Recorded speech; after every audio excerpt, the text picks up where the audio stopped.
Baik, Assalamualaikum warahmatullahi taala wabarakatuh. Hari ini kita berjumpa lagi dalam video yang terbaru, Geografi Tingkatan 2.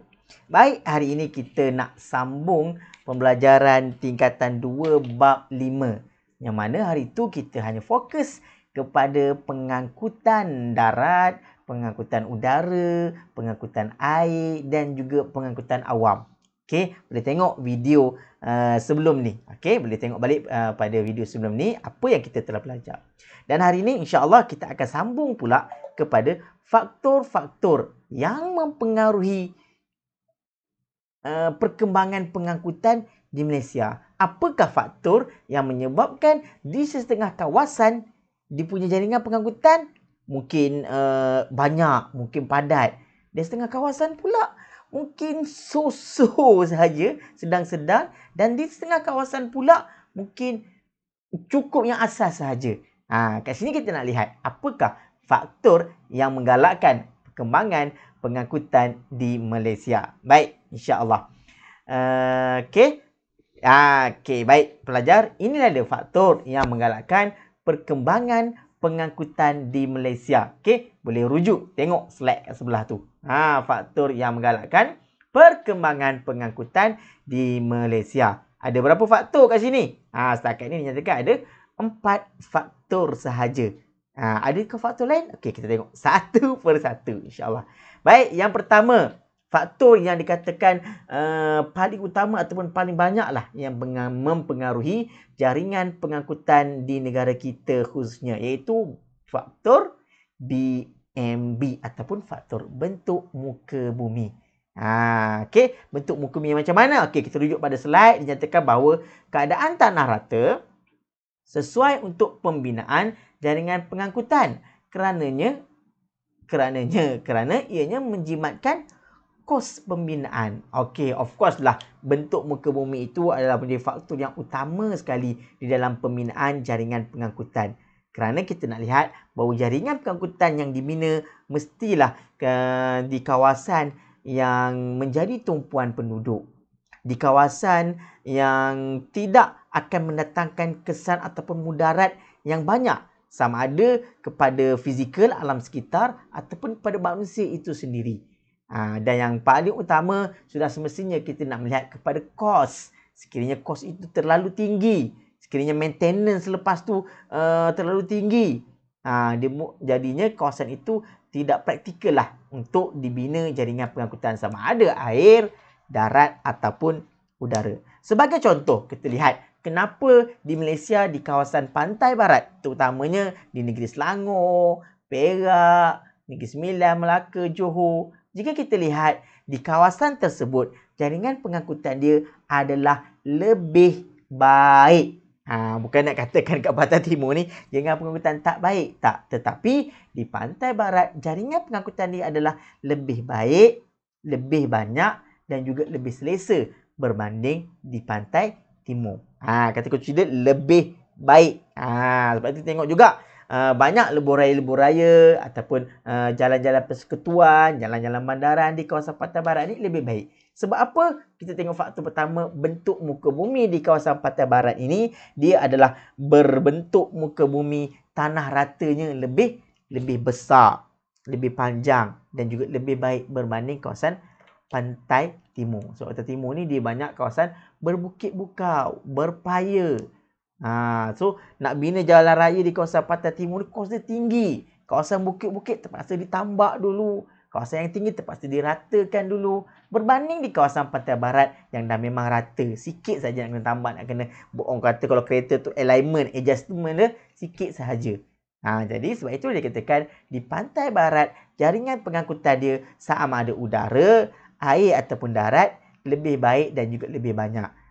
Dan kita lihat juga Pantai Barat ni adalah kawasan tumpuan penduduk berbanding kawasan Pantai Timur. Contoh Kelantan lah kan. Kita tengok ramainya orang Kelantan yang bekerja di kawasan Pantai Barat. Sebab itu kawasan tumpuan penduduk. Jadi apabila ianya kawasan tumpuan, secara tidak langsung jaringan pengangkutan dia pun lebih banyaklah yang dibina. Dan bila jadi kawasan tumpuan, lebihlah kena bina dengan baik. Sebab situ tumpuan orang. Situ banyak orang menggunakan pengangkutan. Itu faktor yang pertama atau faktor utamalah. Sebab itu letak yang pertama atas sekali. Baik, jelas InsyaAllah. Baik, yang faktor yang kedua pula yang mempengaruhi ataupun menggalakkan perkembangan jaringan pengangkutan ini dinyatakan adalah faktor kemajuan teknologi. Tengok slide tu, kemajuan teknologi. Apa dikata situ? Dikata bahawa pembinaan terowong smart dan juga projek MRT, ERL, LRT boleh dijalankan dengan bantuan teknologi yang moden. Okey, so bila ada bantuan teknologi yang moden, pembinaan itu menjadi lebih mudah, lebih baik. Sebab itu kemajuan teknologi juga memainkan peranan yang penting di dalam menggalakkan perkembangan pengangkutan di Malaysia. So dulu contoh nak membina jalan raya ataupun di Pantai Timur menggunakan kos yang tinggi sebab menggunakan tenaga kerja yang banyak. Tapi dengan adanya teknologi pula, tenaga kerja dapat dikurangkan, masa pun dapat dikurangkan. Dulu nak jalan tu mungkin ambil masa 2 tahun, 3 tahun, 4 tahun. Tapi dengan adanya teknologi, jentera-jentera yang lebih moden, yang memudahkan kerja untuk membina dan juga menaik taraf jaringan pengangkutan di sesuatu kawasan. Okey, baik. Itu yang kedua. Dan yang ketiga dinyatakan adalah faktor dasar kerajaan. Apa itu dasar kerajaan? Okey, sini nyatakan projek jaringan pengangkutan yang moden dan menyeluruh mendapat sokongan kerajaan untuk kemudahan rakyat. Sebab itu dasar kerajaan juga memainkan peranan yang penting. Sebab kerajaan ini adalah orang yang memerintah, orang yang ada kuasa, orang yang ada autonomi.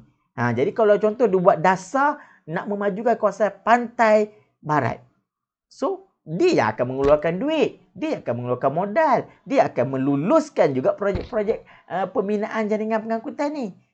Jadi dasar kerajaan itu juga memainkan peranan yang penting. Kita ambil analogi contoh yang paling mudah lah. Di dalam kelas kita ada guru kelas, kita ada ketua kelas. Kalau guru kelas dia punya pendirian dia, cara dia buat macam ni, dia ikut cara dia lah. Sama juga macam pembinaan ataupun perkembangan jaringan pengangkutan ni. Kalau kerajaan lebih fokus kepada kawasan yang tertentu, jadi dia akan majukan kawasan yang tertentu tu. Jadi dia akan bagi tumpuan lebih kat situ. Dia akan keluarkan bajet yang lebih untuk membaik paulih ataupun menaik taraf jaringan pengangkutan di kawasan itu. Itu yang dimaksudkan dasar kerajaan. Okey, dan yang ketiga, yang keempat, maafkan cikgu, iaitu faktor kegiatan ekonomi, iaitu kepesatan dan pembangunan ekonomi memerlukan sistem jaringan pengangkutan yang cekap untuk meluaskan lagi pasaran barangan tersebut. Of course lah, sekiranya kawasan itu tak ada kegiatan ekonomi, kurang kegiatan ekonomi, so orang pun kurang pergi kat situ. So apa nak bina lebuh raya? Contoh kita katalah kat sinilah Kuala Berang kan, penduduk kurang, kegiatan ekonomi pun fokus pada pertanian lebih banyak kan. Takkan nak bina MRT kat sini, takkan nak bina lebuh raya banyak dekat sini. Jadi membazir, jadi rugi. Jadi kegiatan ekonomi itu juga memainkan peranan penting dalam perkembangan jaringan pengangkutan. Sebab apa? Sebab pengangkutan dan juga ekonomi sangat berkait rapat. Lori-lori yang membawa barangan, kenderaan yang pergi kawasan situ. Jadi kawasan itu sekiranya ada pelbagai kegiatan ekonomi, dia akan jadi kawasan tumpuan penduduk. Apabila jadi kawasan tumpuan penduduk, kat situ ramai orang pergi. Bila kat situ ramai orang pergi, banyaklah kenderaan yang akan digunakan di kawasan itu. Jadi apabila banyak kenderaan yang nak digunakan di kawasan itu, secara tidak langsung kawasan itu perlulah sistem jaringan pengangkutan dia baik, cekap dan juga efisien serta praktikal untuk dilaksanakan. Okey, boleh faham jelas insya-Allah. Okey. Ini tadi kepentingan jaringan pengangkutan Malaysia. Tadi kita nak tengok faktor. Sekarang kita tengok pula apa pentingnya jaringan pengangkutan kat Malaysia ni. Kenapa perlu ada jaringan pengangkutan kat Malaysia ni? Kenapa perlu ditambah baik? Apa kepentingan dia? Okey, yang pertama, of course lah dikatakan membawa penumpang dan juga barangan. Okey, sebab jalan raya ni dia bawa penumpang. Jadi sekiranya jaringan pengangkutan itu baik, selesa, so penumpang yang dibawa pun selesa. Sekiranya jaringan pengangkutan itu banyak ataupun besar, kukuh, so barangan yang nak dibawa pun untuk kegiatan ekonomi pun mestilah kukuh, baik. Nah, seperti yang pertama, pentingnya jaringan pengangkutan kena ada di setiap kawasan, perlu ditambah baik, perlu dijaga, di-maintain dengan baik sebab ia untuk membawa penumpang dan juga barangan. Itu yang pertama. Yang kedua, meningkatkan darjah ketersampaian. Ini salah satu istilah dalam geografi. Apa itu darjah ketersampaian? Baik, darjah ketersampaian ini sebenarnya merujuk kepada tahap untuk sampai di suatu kawasan tu mudah ataupun susah. Sekiranya kita nak pergi kawasan tu mudah, banyak kenderaan masuk, guna kenderaan awam boleh, naik kereta boleh, naik lori boleh, naik bot boleh, naik sampan boleh. Bermaksud darjah ketersampaian di kawasan tersebut adalah tinggi. Tetapi sekiranya kita susah nak pergi situ, basikal pun tak boleh nak masuk, tak ada jalan, maksudnya darjah ketersampaian rendah. So itulah pentingnya jaringan pengangkutan ni untuk melihat darjah ketersampaian ke suatu kawasan tu tinggi ataupun rendah. Baik, yang seterusnya, pembangunan wilayah koridor ekonomi. Sebab kita tadi adalah faktor yang menggalakkan perkembangan yang raya adalah yang keempat yang terakhir adalah kegiatan ekonomi. Dan secara tidak langsunglah menunjukkan bahawa ekonomi itu pun penting. Jaringan pengangkutan ini penting untuk menggalakkan lagi, meluaskan lagi ataupun memperhebatkan lagi kegiatan ekonomi di sesuatu kawasan. Dan yang keempat, untuk membangunkan bandar satelit. Apa pula bandar satelit tu? Adakah maksud dia kat bandar tu ada satelit? Tak, bukan. Bandar satelit merujuk kepada kawasan bandar, sebelah bandar yang membantu memberi sokongan kepada bandar yang utama. Sebagai contoh, Kuala Lumpur dah terlalu padat kegiatan ekonomi, macam-macam kegiatan ada kat situ dah. Semua tumpuk kat situ. Jadi Petaling Jaya yang berada di sebelah dia, Bangsa, Ampang, secara langsung mereka menjadi bandar satelit, menjadi sokongan, membantu. Contoh macam kelas lah, kelas dah penuh dah, padat dah. So kita buka kelas sebelah. Kita pindahkan separuh pelajar pergi kelas sebelah. Kita buka dia punya dinding semua tu. So kelas sebelah jadi kelas satelit, contoh. So itulah menunjuk pada bandar satelit. Secara langsung juga apabila jaringan pengangkutan ini baik, secara langsung dia akan menyebabkan bandar atau kawasan sekitar itu juga membangun. Dan dia akan secara tidak langsung apabila bandar sebelah tu jadi membangun, dia akan wujud satu istilah bandar satelit. Itu bandar yang menyokong fungsi bandar utama.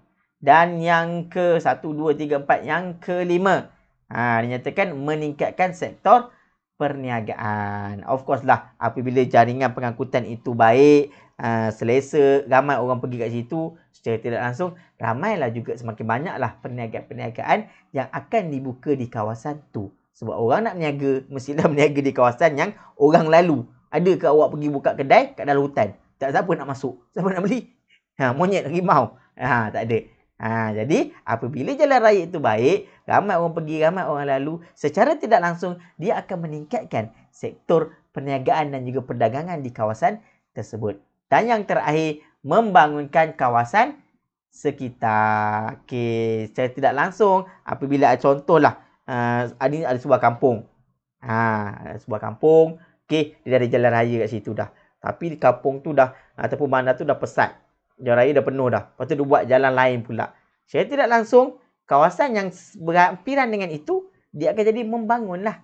Sebab ada jalan raya. Ada kampung sini lalu situ. Dan itulah kepentingan yang terakhir. Ianya akan dapat membangunkan kawasan di sekitar tersebut. Sebab itulah pentingnya jaringan pengangkutan jalan raya di Malaysia. Baik, cikgu rasa setakat itu saja hari ini. Kita melihat kepada faktor yang menggalakkan jaringan pengangkutan. Yang terakhir, apakah pentingnya jaringan pengangkutan yang ada ini. Sebab itu, jalan raya yang ada, lapangan terbang ke, pelabuhan ke yang ada ke, bila yang tak ada, kita tambah baik, kita jaga dengan sebaiknya. InsyaAllah kita jumpa lagi dalam video pengajaran yang akan datang. Sekiranya ada sebarang komen, ataupun ada sebarang apa-apa yang nak tahu dengan lebih lanjut, bolehlah pelajar-pelajar tinggalkan komen untuk tambah baik, untuk cikgu buat lagi video yang lain yang untuk membantu pelajar untuk lebih memahami topik geografi, insya-Allah. Baik, sehingga kita berjumpa lagi di lain waktu. Insya-Allah, jaga diri baik-baik. Study smart, don't study hard. Baik, Assalamualaikum warahmatullahi taala wabarakatuh.